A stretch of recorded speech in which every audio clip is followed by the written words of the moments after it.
नमस्कार, स्वागत है आपका वास्तुवाणी में। मैं हूं ज्योति और आज हम आपके लिए लेकर आए हैं कि पौधों का क्या महत्व है वास्तु में, कैसे वास्तु रिलेट करता है पौधों से और पौधे क्या भूमिका निभा सकते हैं वास्तु को सही करने में, उसके दुष्परिणामों को बढ़ाने में और उसके सुपरिणामों को बढ़ाने में। कहीं आप गलती से खूबसूरत पौधे को ले आते हैं लेकिन वो वहां पर रखा जाए या नहीं, वो उस वास्तु को रिलेट करता है या नहीं, ये तमाम बातें आज हम जानेंगे सर्वांग जी से। हमारे साथ मौजूद हैं अंतर्राष्ट्रीय ख्याति प्राप्त वास्तुविद ज्योतिषविद सर्वांग जी। सर्वांग जी, बहुत बहुत स्वागत है आपका। नमस्कार दर्शकों।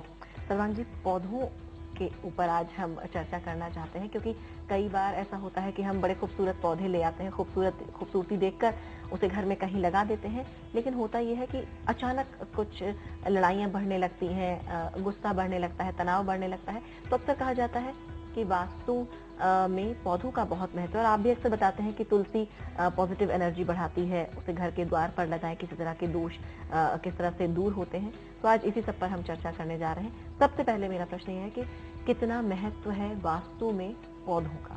सर्वाधिक महत्व है। एक ह्यूमन बीइंग मनुष्य के बाद हमारे यहाँ शास्त्रों में 84 लाख योनियों का जो जिक्र हुआ है उसमें अंडज, पिंडज, जरायुज और उद्भिज शब्द आया है। उद्भिज यानी बीज को फोड़कर पैदा होने वाले। तो उस 84 लाख में पौधों को जीवित और लाइव चूंकि ऑब्जेक्ट्स होते हैं इसलिए सर्वाधिक प्रभाव डालते हैं, सकारात्मक या नकारात्मक। तो पौधे वैसे भी ग्रीनरी जो है हमको सूदिंग होती है, तो फेंगशुई में या वास्तु में पौधों का बहुत ज्यादा महत्व है और इसके दोषों को दूर करने में, नेचुरल तरीके से दोषों को दूर करने में इसका बहुत जैसे आप हमेशा बताते हैं अक्सर कि घर के बाहर जरूर कुछ ग्रीनरी हो, घास, पौधे बिल्कुल, तो कहीं ना कहीं बहुत ज्यादा बैटरी को, खराब ऊर्जा को खत्म करता है। पौधे जो है ग्रोथ को रिप्रेजेंट करते हैं। वाटर कास्ट एलिमेंट जो हम लकड़ी तत्व हमने पिछले एपिसोड में फेंगशुई के कहा था कि लकड़ी जो है तो वुड एलिमेंट को रिप्रेजेंट करते हैं। तो ये जीवन है, जीवन की ग्रोथ को पौधा रिप्रेजेंट करता है। तो और हर चीज के लिए बहुत अच्छा होता है। जब आप गार्डन में चले जाते हैं तो आपका डिप्रेशन भाग जाता है। बहुत सारी तो पौधों से जुड़ी सकारात्मकता बहुत। ये जानना चाहेंगे कि कौन से वो पौधे हैं जो सिर्फ पॉजिटिव एनर्जी ही देते हैं, चाहे किसी भी तरह से? देखिए, पौधे ऊर्जा के और सकारात्मक ऊर्जा के सबसे ज्यादा उत्सर्जक हैं। दूसरा, हमारी जीवनी शक्ति के लिए जो ओशोजन यानी ऑक्सीजन सबसे ज्यादा अनिवार्य है। तो पौधे ऑक्सीजन के उत्सर्जक होते हैं, CO2 खाते हैं, ऑक्सीजन देते हैं, तो जीवन को और इस पूरी प्रकृति को बैलेंस रखने में। लेकिन तुलसी एक ऐसा पौधा है, जो पीपल एक ऐसा वृक्ष है, पीपल के लिए कहा जाता है कि ये 24 घंटे ऑक्सीजन का उत्सर्जन करता है। तुलसी बैसिल एक ऐसा पौधा है जिसमें कहते हैं कि पहले साइंस इस बात को नहीं, अभी कहते हैं लोग कि मर्क्यूरी उसमें पाया जाता है जो किसी और दूसरी चीज में नहीं, इसलिए सबसे ज्यादा एंटीबायोटिक और ट्रिंकुलाइजर का काम करता है। तो तुलसी में औषधीय गुणों की मतलब खान है, समझ लीजिए। और जहां पे लगता है वहां पे पूरे वातावरण को, वहां पे कीड़े मकोड़े, बैक्टीरिया कहते हैं कि नहीं रहते जहाँ तुलसी होती है। आप अक्सर बताते हैं कि अगर वेद दोष भी है तो घर से बाहर बिल्कुल दोनों तरफ तुलसी का पौधा लगाया जाए, बिल्कुल, तो वो दोष भी दूर। हाँ, ये ध्यान रखना चाहिए। तुलसी देव वृक्ष है और कहते हैं स्वर्ग का वृक्ष है और भगवान विष्णु की कृपा है। हरिप्रिया तुलसी कही गई है। इनको कभी भी नेगेटिव कॉर्नर्स जो हम बोलते हैं, इनको दक्षिण पश्चिम में तुलसी कभी नहीं लगानी चाहिए। जी।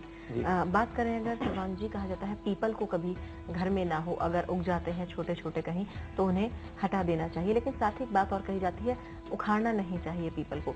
अब ऐसे में क्या करें और पीपल का वृक्ष घर में क्यों नहीं लगाना चाहिए? एक तो पीपल का गुण ये होता है कि वो बहुत तेजी से फैलता है जी।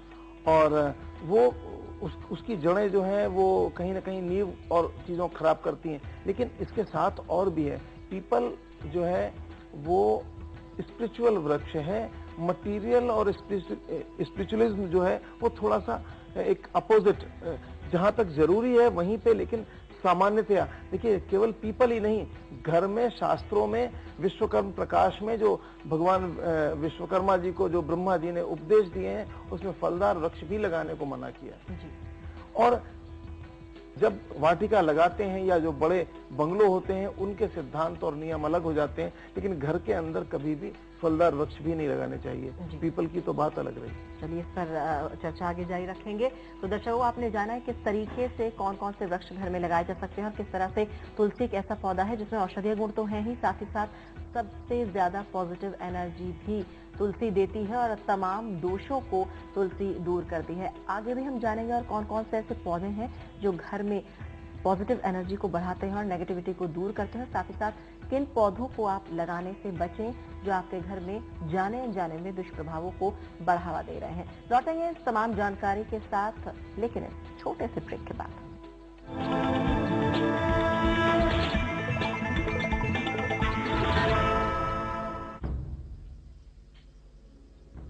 पिछली बारिश में हमारा सब कुछ जड़ गया। इतनी ठंड में हमारा कोई ठिकाना नहीं है, बूढ़े बच्चे सब परेशान रहते हैं। हम मदद मांग मांग के थक गए पर किसी ने सुना ही नहीं। आपदा राहत के लिए आया धन जरूरतमंदों को नहीं मिला तो आखिर गया कहाँ? कहाँ गया हमारा मदद का पैसा? हमारी सरकार वादा करके भूल गई। खोखले वादों से नहीं, मजबूत इरादों से बदलेंगी हमारी तकदीरें। अब और नहीं बर्बाद होने देंगे अपने उत्तराखंड को। तो